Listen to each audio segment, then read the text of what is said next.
Ways and Means Committee. He attended our trade hearing in Minnesota last Congress, so welcome back.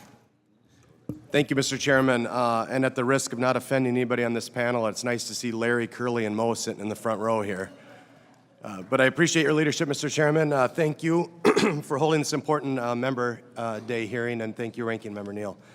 It's an honor to be here on behalf of the families and farmers and small businesses across 21 counties I represent in southern Minnesota. As a proud fourth-generation corn and soybean farmer, raising the fifth generation, I know firsthand the importance of tax policies that allow farmers to fuel and feed the world, while ensuring that they have the opportunity to pass their operations on down to the next generation. Moreover, the size of the U.S. biodiesel industry, sorry about that. I'm going to talk about Minnesota biofuels very quickly, Mr. Chairman. Minnesota is currently the fifth largest ethanol producer in the United States, with a capacity of over 1.3 billion gallons annually from 18 ethanol plants. Moreover, the size of the U.S. biodiesel industry in Minnesota has doubled since 2022, built on major investments. And we have some counties that are leading counties in the country in soybean production. Minnesota was the first state to require the use of biodiesel and is home to 3 biodiesel plants with a combined production capacity of 85.5 million gallons per year.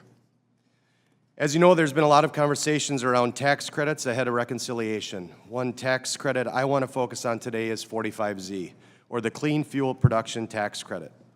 America First needs American biofuels. American farmers and rural communities will be essential to the unleashing of America's energy dominance. Homegrown American ethanol and biodiesel hold down gas prices, strengthen our domestic energy production, bring jobs and prosperities to rural America, and deliver cleaner air. Minnesota farmers and biofuel producers are optimistic that sustainable aviation fuel could be another promising market, helping to create a consistent demand and return value and revenue streams to rural communities. 45Z is essential to achieving these goals. I ask you to preserve 45Z, but I also believe it should be extended to give an adequate foundation for lasting, long-term investments. Biofuel producers and farmers cannot make sound business decisions when confronted with regulatory and fiscal uncertainty, both of which have been consistent in 45Z up to this point through delays in the final guidance and a limited 3-year window of eligibility. Now, just last week, we saw a rule come out of Treasury that lays out the guidelines of 45Z. This long overdue guidance is far from complete, and it still lacks the critical details that are needed to help ensure the American biofuel producers and their farm partners can lead the world in clean fuel production.